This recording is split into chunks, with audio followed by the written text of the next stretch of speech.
12 long months had passed since I last heard my daughter speak my name, and there I stood on her doorstep, clutching a freshly baked peach cobbler, my pulse hammering so violently I could taste it in my throat.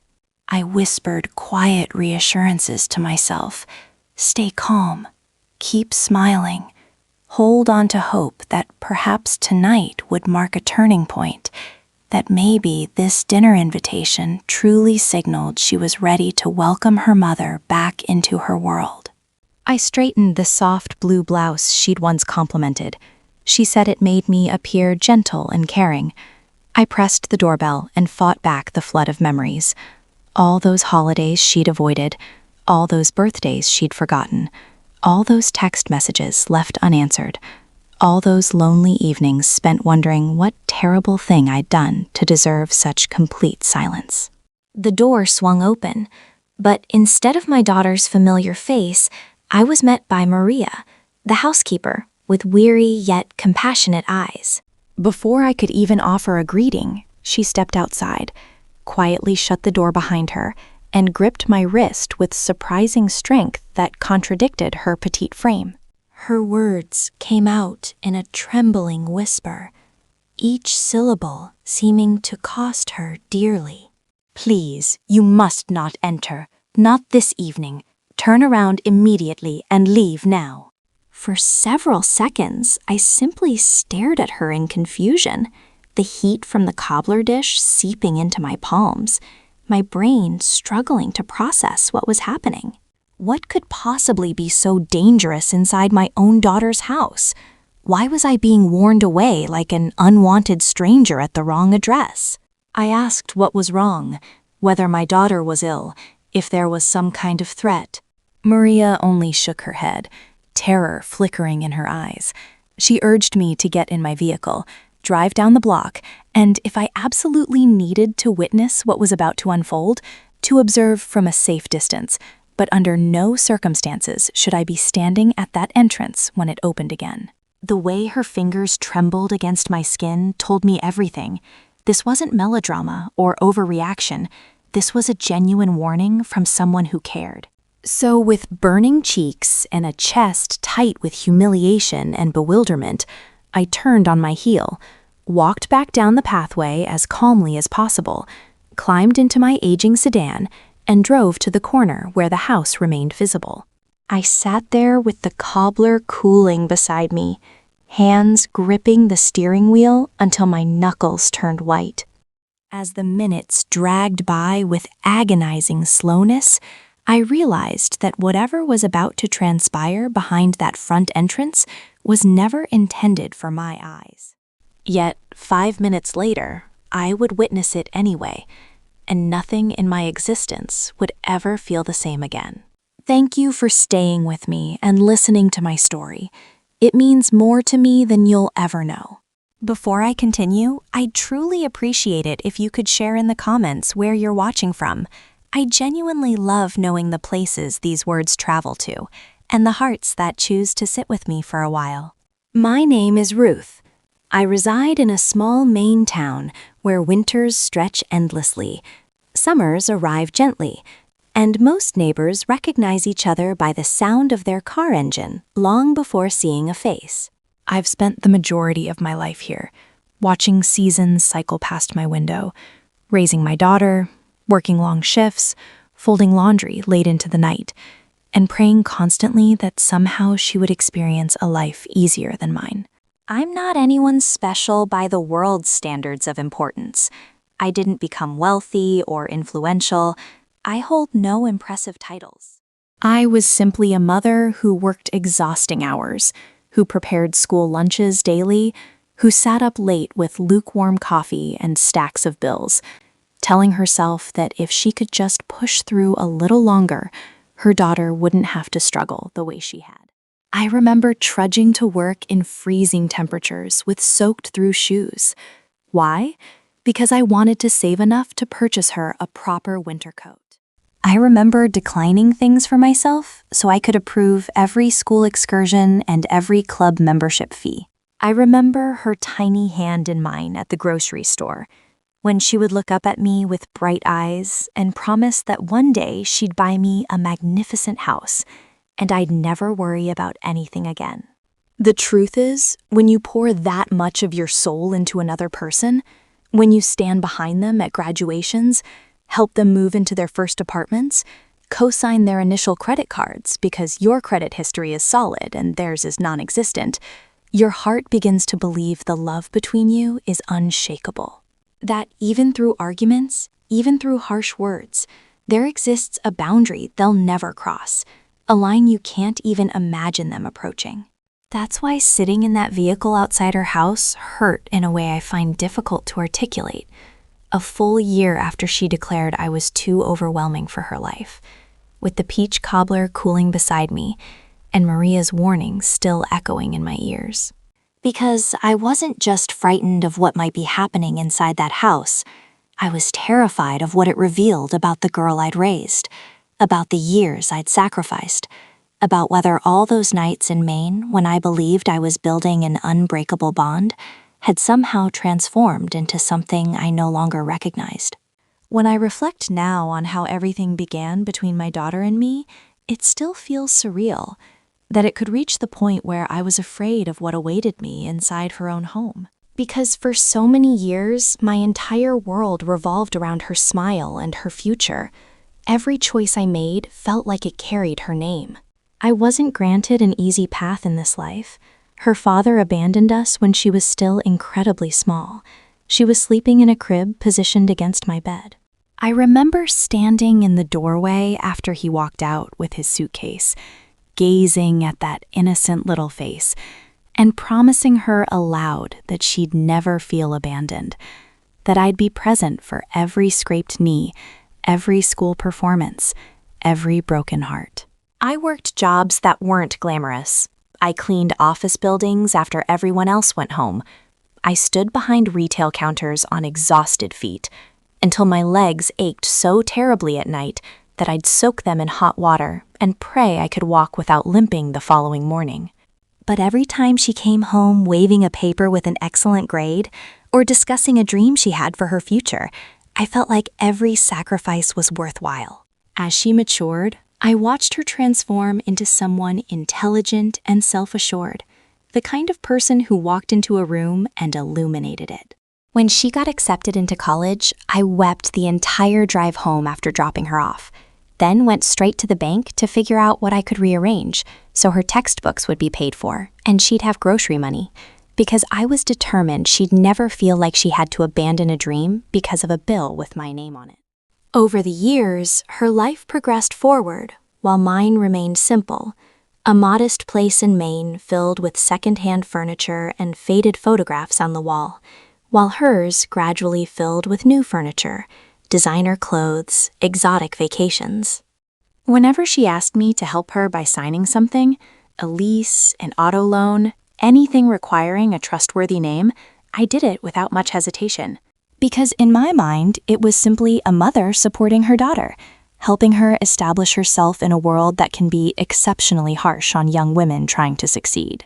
I never imagined that my willingness to trust, my habit of signing wherever she indicated, would one day become the thin line between my security and my destruction.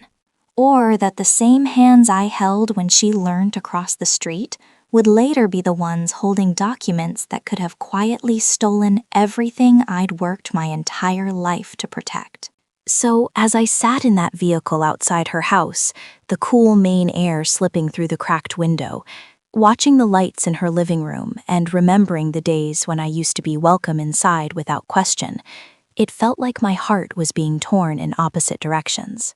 One part still seeing the little girl who used to fall asleep on my chest, whispering that she loved me more than anyone, and the other part hearing Maria's shaking voice warning me to leave, wondering what kind of woman my daughter had become. While I was busy believing nothing between us could ever truly shatter, the first fractures didn't appear suddenly. They slipped in quietly after she started building her own life. For a long time, I convinced myself it was just normal distance, the kind that develops when someone is occupied with work and trying to establish themselves. But looking back, I can see how slowly and surely she began moving me from the center of her life to the outer periphery. When she met the man who would become her husband, I tried my best to welcome him warmly. I cooked for them, listened to his stories, laughed at jokes that made my skin prickle uncomfortably. And even when I heard him make comments about older people not understanding finances or how some mothers didn't know when to step back, I swallowed my hurt because I didn't want to be the reason anything went wrong for her. As time passed, their home grew larger. The vehicles in the driveway became more expensive, the vacations stretched farther away, and my visits grew shorter and less frequent. Phone calls transformed into brief text messages, then into silence. When I did hear from her, it was typically because something needed my name or my credit history, never because she simply wanted to hear my voice and ask how I was sleeping, or if my back was bothering me again. The night everything finally shattered wasn't loud at first. It started with me asking a simple question about a letter I'd received from a bank I didn't use. Instead of concern, she snapped at me, her eyes flashing the way they used to when she was a teenager, only now there was a hardness in her expression that I didn't recognize. She told me I was being dramatic, that I saw problems where none existed, that I needed to stop accusing her and her husband of things just because I didn't understand the modern world. When I tried to explain that I was simply frightened, that some of the correspondence used my name in ways that didn't make sense, she raised her voice and told me I was toxic, that every conversation with me turned into guilt and worry, that she needed space from what she called my negativity. Before I could gather my thoughts enough to respond, she ended the call and vanished from my days as if someone had flipped a switch. I spent that year replaying every word, every moment, wondering where I'd gone wrong, composing messages I never sent, checking my phone on birthdays and holidays, convincing myself that if she ever reached out, I'd swallow my hurt and just be grateful she wanted me again. That's exactly why, when that dinner invitation finally arrived, I went, even though something deep inside my chest already knew that what waited for me on the other side of that door wasn't the simple forgiveness I'd been praying for. The message arrived on an ordinary afternoon, the kind of quiet Maine day where the sky hangs dull gray, and you hear more about other people's lives from television than from your own phone. When I saw her name illuminate my screen after a complete year of silence, I actually thought my eyes were deceiving me. My hand trembled so badly, I nearly dropped the phone. Before I managed to open it and read the words, "Dinner at 7, just us, let's talk." I must have read that simple line 10 times, my chest feeling constricted and hollow simultaneously. Because there it was, everything I'd been begging for in my prayers and doubting in my mind. An invitation that sounded straightforward on the surface, but carried the weight of every unspoken apology, every unanswered call, every birthday missed, and every night I sat awake wondering if I should have fought harder or stayed quieter that last time we spoke. Part of me wanted to respond immediately with a lengthy message about how deeply she'd wounded me, how profoundly that word toxic had cut, how many times I'd checked my phone on holidays and told myself to stop being foolish. But another part of me, the exhausted and hopeful part, knew that if I placed all my hurt between us before even seeing her face, I might frighten away the only chance I had to sit across from her again. So I simply wrote back that I'd be there, then stood in my small kitchen staring at the wall clock, as if time itself might change its mind. I chose the blue blouse she'd once praised, even though it hung a little looser now around my shoulders.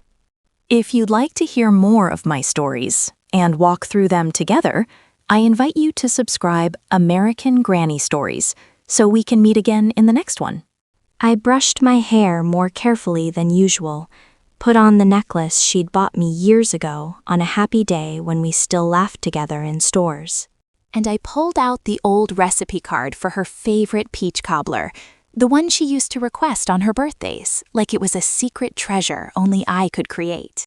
As the cobbler baked and filled my house with that warm, sugary aroma, my mind kept flickering back to the letters and calls I'd received over recent months, the ones I'd tried to dismiss as mistakes. Envelopes from banks I didn't use, offers addressed to me with terms I didn't recognize, a voice on the phone asking about accounts I never remembered opening. I pushed those memories aside because I wanted so desperately to walk into that evening with an open heart and not with suspicion. When I finally set the cobbler on a towel in the passenger seat and started the car, the sky outside was already beginning to darken, the kind of early evening that makes the world appear softer from a distance.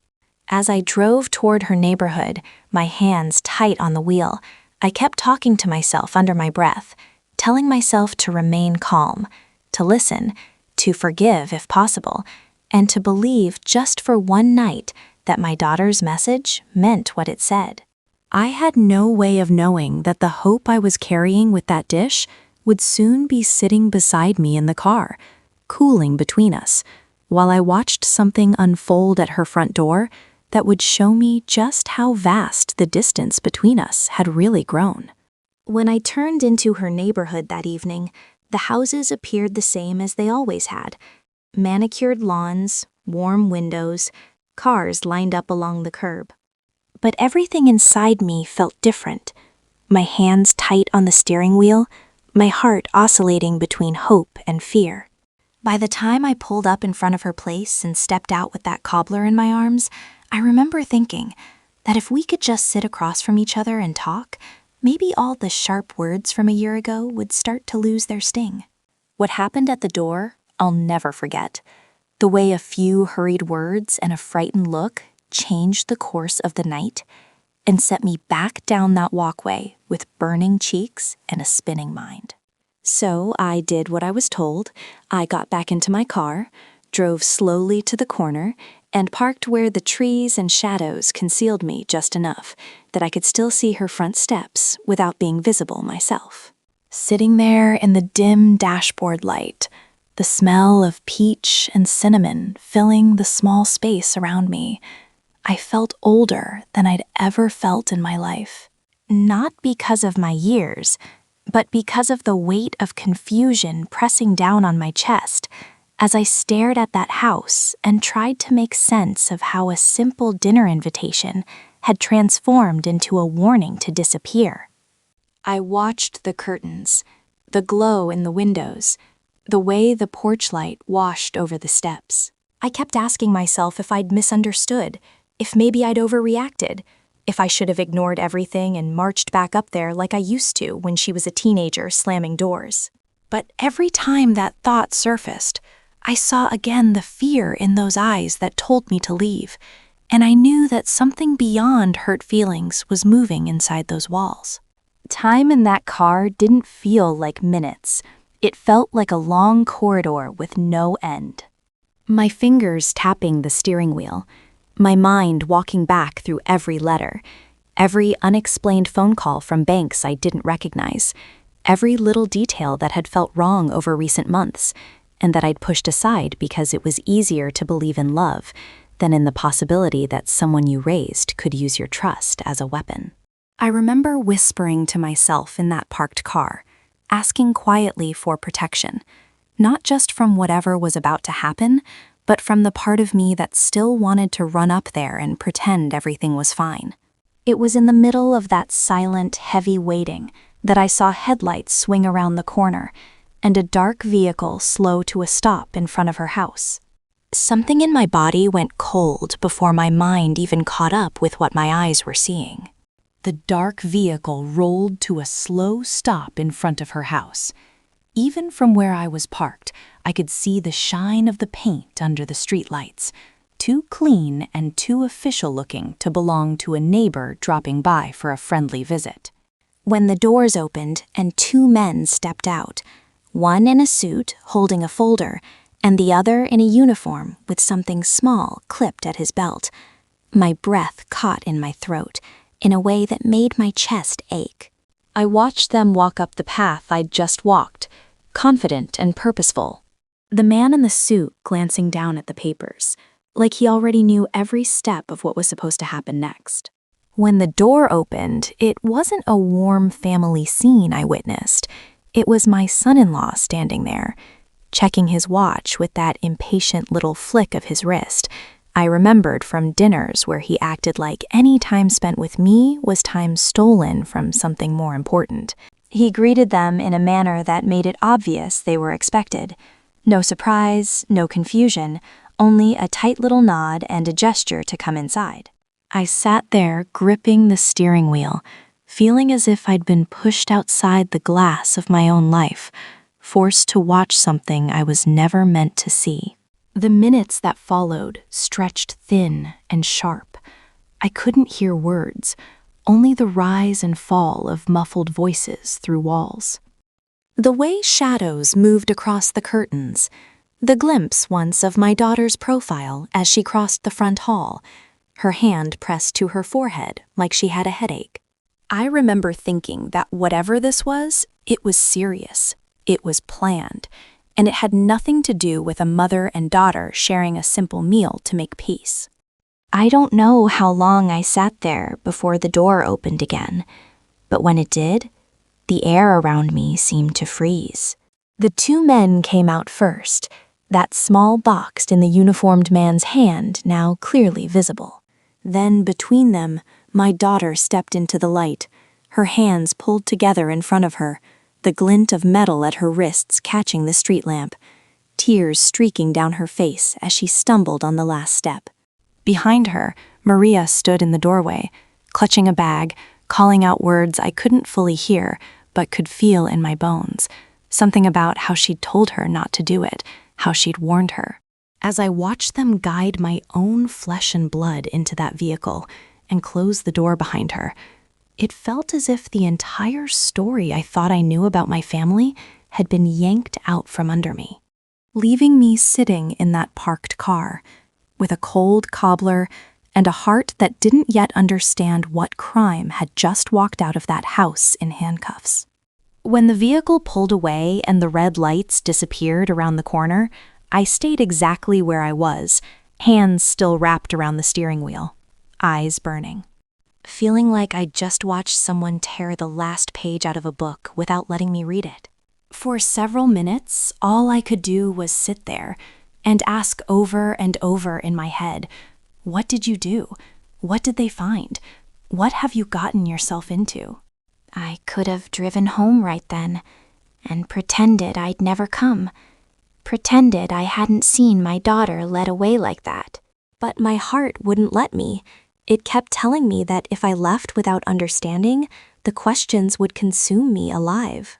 So I waited until the house was quiet again, until the lights inside grew softer, and only one small lamp near the front door remained. I started the car and rolled slowly back up the street, my chest tight as I pulled to the curb a short distance from her driveway. That's when I saw Maria sitting on the front step, with her elbows on her knees and her face in her hands, her shoulders shaking like someone who'd run out of tears and was still trying to cry. I took a deep breath, picked up the cobbler dish, and walked toward her with legs that didn't feel steady. When she looked up and saw me, her eyes widened with shock and relief, as if she'd been afraid I'd simply vanished.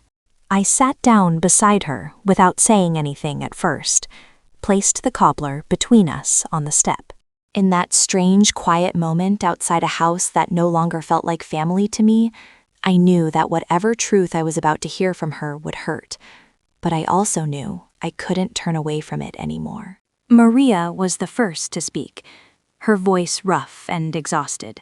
She said she was sorry, that she'd tried to stop this, that she'd begged my daughter to think about what she was doing. I remember turning my face toward her, feeling older than my years, and asking very quietly, what did they do? What was all of this really about? She took a deep breath and told me that for months she'd heard my daughter and her husband talking in low voices at the dining table after dinners, spreading out papers with my name on them. laughing about how easy it was to use my social security number and my clean record to open cards and accounts, because I never checked anything, because I trusted them, because I was too busy being grateful for the times they invited me over to question what they were asking me to sign. She said they'd planned tonight carefully. The men who arrived weren't there by surprise. They were supposed to be there when I was sitting inside. They'd prepared documents and a carefully crafted story about how I was getting forgetful, how I needed help managing my affairs, and they were going to ask me to sign papers that would give them control over my credit, my accounts, and eventually even my house. As she spoke, every strange letter, every confusing call, every uneasy feeling I'd pushed aside came rushing back into my mind, like pieces of a puzzle I never realized I was holding. I sat there on that step with the dish between us, realizing that the dinner I'd thought might heal a wound had been nothing more than a trap, and that this quiet woman who scrubbed their floors was the only reason I hadn't walked straight into it, with a smile on my face. That night, when I finally drove home with the cobbler still untouched on the seat beside me, my mind felt like it was walking through fog. Every word Maria had said, circling around the same sharp point. They used your name. They used your trust. They planned to make you sign your life away. I remember sitting at my small kitchen table in Maine with my hands flat on the wood, just listening to the clock tick, while the house pressed in around me with a silence that didn't feel peaceful anymore. It felt heavy, like it knew something about me had just cracked. I didn't sleep much. I drifted in and out, seeing the image of my daughter being guided into that dark vehicle, hearing her voice from years ago promising she'd take care of me when I was old. Every time I closed my eyes, I saw documents with my name twisted into something dangerous, as if my own identity had been turned into a weapon against me. Early the next morning, the phone rang. When I answered, a calm voice on the other end introduced himself as someone from a financial crimes unit. He asked me to confirm my full name, my address, the last 4 digits of my social security number. Then he said words that made my hands go cold. He told me they'd been investigating several accounts opened in my name that matched addresses and contacts connected to my daughter and her husband. They'd gathered evidence of fraudulent credit lines, loans, and purchases. The visit I'd witnessed outside her house was the result of a warrant they'd been building for months. He said they tried to reach me before, letters I now remembered tossing aside because I thought they were just confusing bank mail, calls I'd cut short because I assumed they were scams. As he spoke, I felt this deep, aching shame that I'd been so eager to avoid trouble, that I'd walked right past the very people trying to protect me. When he asked if I'd knowingly given permission for any of these accounts, if I'd agreed to hand over control of my finances, my heart felt like it was breaking all over again. Because saying no out loud meant facing the truth, that my own daughter had gone ahead anyway. When I finally managed to whisper that I'd never agreed to anything like that, he was quiet for a moment, then told me gently that my cooperation would help them close the case and start cleaning up the damage done in my name. I hung up the phone and sat there staring at the wall, realizing that the little girl I'd once carried on my hip had grown into a woman who saw my trust and my good name as tools she could bend. As painful as it was, I understood that what had been taken from me wasn't just credit. It was the last bit of innocence I had left about who she was willing to be. In the days that followed, I moved through my little house in Maine as if I were walking underwater, every movement slow, every thought carrying the weight of that phone call. But one morning, I looked at my reflection in the kitchen window and realized that if I didn't stand up for myself now, there might not be anything left of me to protect later. So I put on a clean blouse, gathered every letter and statement I could find with my name on it, and went to see a lawyer in town who'd helped a friend of mine after her husband passed. Sitting in that office with sunlight falling across stacks of papers and framed certificates on the wall, I told my story from the beginning. My voice shook at first, then grew steadier as I laid out the pieces. The unexplained mail, the pressure to sign things, the fight where I was called toxic, the year of silence, the dinner invitation that was really a trap, the arrest I watched from my car, and the call from the financial crimes unit that had finally forced the truth into the open. He listened without interrupting, asked careful questions, then told me plainly that I had more power than I felt. I could freeze my credit, challenge every fraudulent account, put legal protections in place so no one could ever again use my name without my knowledge. And I could update my will to reflect not the daughter I wished I had, but the reality of the choices she'd made. Hearing those words hurt, but they also made something inside me sit up straighter. As we went through each document and he explained what could be done, I felt the first small taste of control return to me, like the ground beneath my feet was still there, if I dared to look down and trust it. When I left his office with a folder in my hands and the beginnings of a new plan in place, I understood that I couldn't rewrite what my daughter had done, but I could make sure that the rest of my story wouldn't be written by people who saw me only as a signature and a source of credit, instead of a woman who'd worked too hard and loved too deeply to let her whole life be reduced to a line on a balance sheet. In the weeks after I sat in that lawyer's office, my life didn't suddenly become easy, but it did become clearer. Little by little, I began to live in that clarity, instead of in the fog of confusion and guilt that had wrapped itself around me for so long. I froze my credit like he recommended. I called each company that had my name tangled up with charges I'd never made. With the help of the investigators and that patient man in the suit, we started untangling every knot my daughter and her husband had tied, one account at a time. There were long phone calls where I had to repeat that I'd never agreed to any of it, long letters where I signed my name, not as a quiet formality, but as a statement that I was still here, still of sound mind, still allowed to say no. While all of that was exhausting, it also reminded me that my identity belonged to me, not to anyone who happened to know the right numbers and the right lies. During that time, messages began to come from my daughter, through relatives and short calls from numbers I didn't recognize. Sometimes begging, sometimes angry, saying she'd made mistakes, blaming the pressure from her husband, saying she was scared, and that I was the only one who could really help her now. Every time I heard those words, my heart clenched, because there's a part of a mother that never stops wanting to rush in and save, even when she's the one who's been wounded. But I also knew that helping her didn't mean handing back the very power she'd tried to steal, so I chose a different kind of help.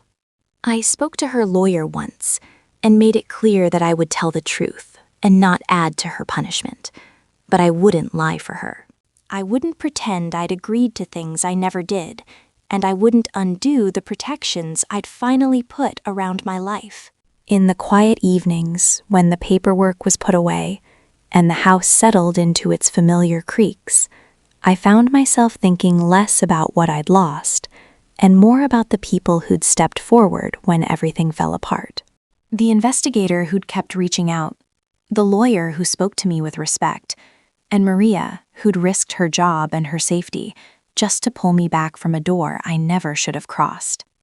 I began to understand that family isn't only the people who share your blood, it's also the ones who stand between you and harm when they have nothing to gain by doing it.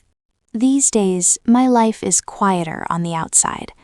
Most mornings in Maine start the same way, with a simple breakfast and the sound of the kettle on the stove. But inside, I carry a different kind of strength than I had before. Not loud, not angry, just a steady knowing that I survived something that could have taken everything from me. Not only my savings and my credit, but my sense of who I was. I still think about my daughter.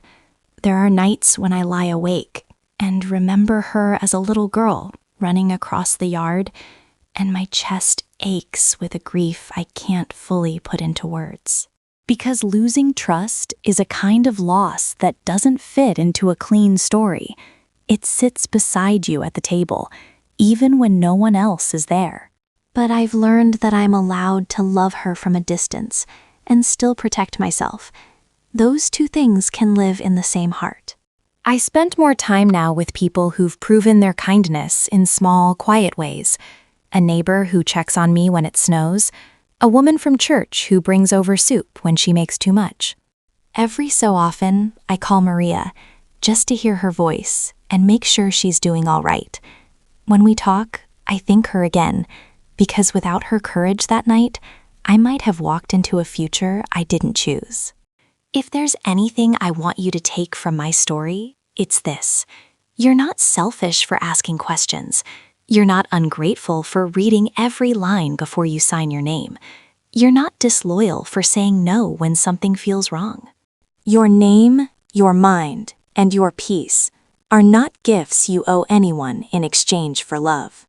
If you're listening to me and you felt something turn in your stomach while someone you care about pushed papers in front of you or told you that you were being difficult for wanting to understand, I hope my story gives you permission to pause, to ask for help, to remember that you're allowed to protect the life you worked so hard to build. Thank you for staying with me all the way to the end of this story.